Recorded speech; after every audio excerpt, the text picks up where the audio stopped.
Exodus 004. Now we start the tricks and plagues. First up, the serpent's staff. The Pharaoh challenged Moses to do a difficult miracle. Exodus 07:09. God told Moses, "Tell Aaron to throw down his staff." It turned into a serpent. Pharaoh told his sorcerers the same. The same thing, however. Aaron's serpent swallowed theirs. 2 Timothy 3:8 speaks of the opposing servants and their showing off. The difficulty of understanding any of these plagues is that although the sorcerers could duplicate what Moses had done each time, they couldn't eliminate it. Since Pharaoh said no, God brings on the 10 plagues. Squirrel. The plagues are targeted at the Egyptian gods. You see, Egypt had a god concerning most every plague.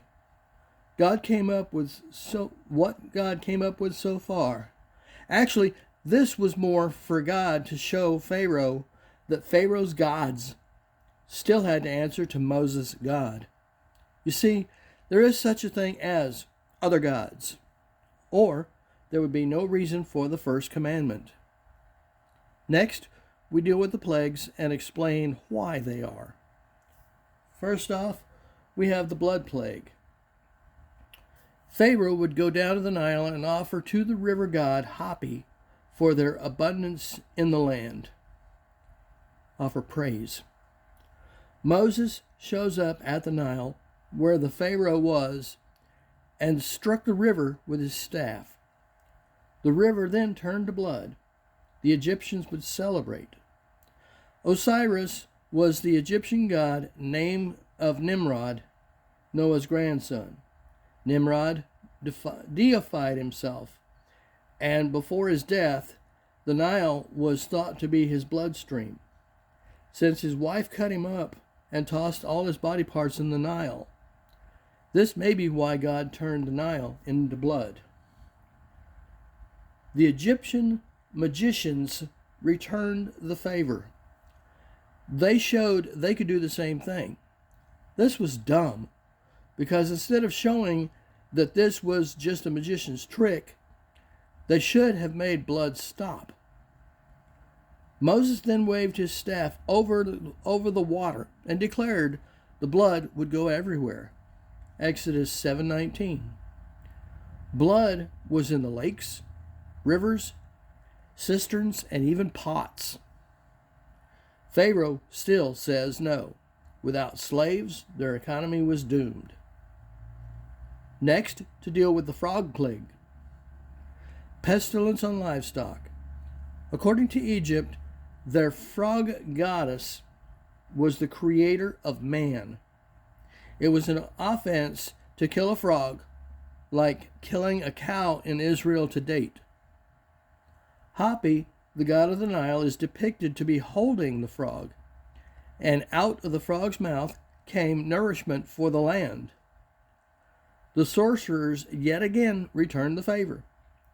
To me, these guys are idiots. Nobody is making the frogs go away. Pharaoh says, "Pray to God to remove the frogs, and I will let the people go." Moses asked when he wanted the frogs to go away. Pharaoh says to remove the frogs tomorrow. Well, the frogs died and made the land stink, as they were everywhere. Pharaoh didn't care for the result, so he, you guessed it, said no. Fine. Don't bother with the Pharaoh. Aaron, touch the ground and let the gnats begin. Next, we have the gnats plague. Geb was Egypt's earth god who reports to Osiris. We already told you who Osiris was.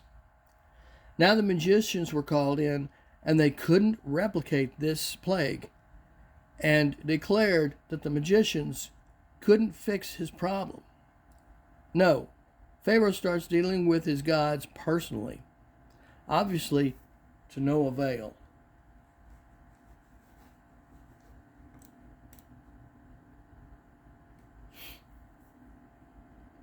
Now that Pharaoh knows the magicians can no longer do anything, it is Pharaoh versus God. Next is the swarm of flies. Moses meets Pharaoh at the Nile again and repeats the request of letting his people go. God releases the swarm of flies. This fly can lay its eggs on anything. It can latch itself to a human, including eyelids and nose, and cause them to sting. The god Uatchit was the name of this fly, which was a type of scarab beetle. This plague would not happen in the land of Goshen, where God's people were. Remember, Joseph settled Jacob there, and that was the start of the Hebrews. God now has Pharaoh's attention. Pharaoh says the Hebrews can go and sacrifice, but it must be done in the land of Egypt. In other words, Pharaoh was willing to compromise, but not letting go. Next, we have severe pestilence. All the livestock in Egypt died. Not in the land of Goshen. Still no go with Pharaoh.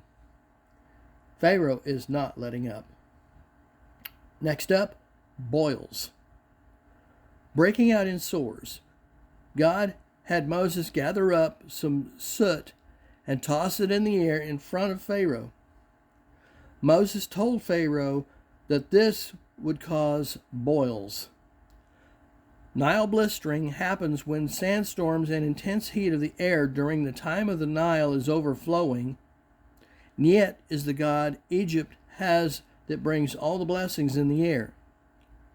The Egyptians would pray to Niet in order for boils to go away. This was an event that has happened before, but this time it was so intense that the magicians couldn't put on their outfits to do their praying to this god.